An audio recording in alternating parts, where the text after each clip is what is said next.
ఏమి ఏమి ఏం వీడియోలు పెడతాడండి ఆయన? ఇప్పుడు ఏదైతే వీడియోలు పెట్టాడో వాళ్ళ ఫ్యామిలీ మా ఫ్యామిలీ మోర్ దెన్ 30 years నుంచి మాకు ఫ్యామిలీ పరిచయాలు ఉన్నాయి. వాళ్ళ ఇంటికి మేము పోతాం, మా ఇంటికి వాళ్ళు వస్తారు. అంత మాత్రాన అసలు కొన్ని చోట్ల వీడియో మార్పింగ్ చేయడం జరిగింది. ఆ చేసే గాడిదలు సరిగా కూడా చేయలే. మళ్ళా నేను ఎన్నిసార్లు చూసినా అందులో నాకేం తప్పు కనిపించలే.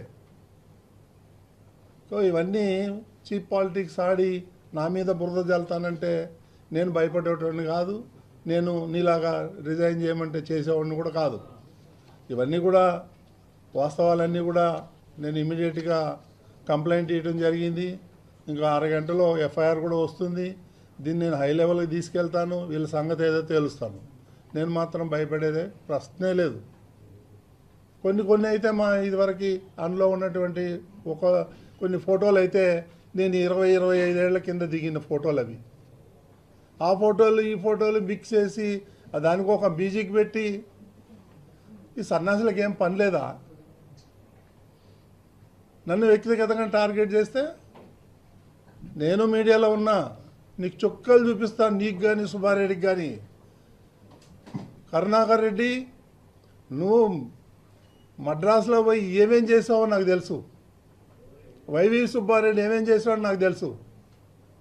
అవన్నీ బయట పెట్టమంటారా?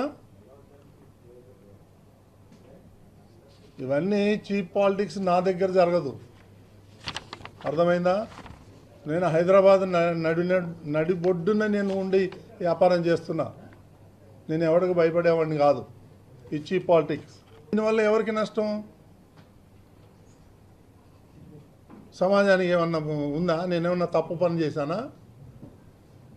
ఏమున్నాయి ఆ వీడియోలో చూడండి మీరు. అందులో ఏం తప్పు ఉంది? ఫ్యామిలీ ఫ్రెండ్స్ ఉండరా? కలవరా? పోరా? రారా?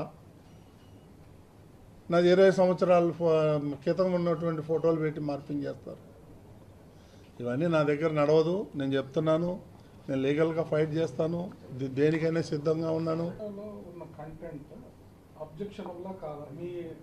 ఏం అబ్జెక్షన్? నేను మిమ్మల్ని అడుగుతాను. చెప్పండి మీరు ఏం అబ్జెక్షన్ ఉంది?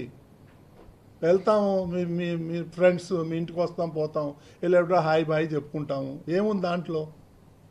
30 ఏళ్ల నుంచి, ఇప్పుడు కాదు 32 ఏళ్ళ నుంచి పరిచయాలు ఉన్నాయి. మాకు ఫ్యామిలీ పరిచయాలు ఉన్నాయి. అదేం తప్పు ఉంది అంటున్నా. దాంట్లో వల్గారి ఏముంది? వల్గారిటీ ఏముంది? ఇవన్నీ చేసి బీఆర్ నాయుడుది కాదు. బీఆర్ నాయుడుది నీకు వచ్చేది ఏంది? నీకేం లాభం వస్తుంది? ఇప్పటి నుంచి కాదు కదా, డే 1 నుంచి నువ్వు అదే పాట పాడతావు.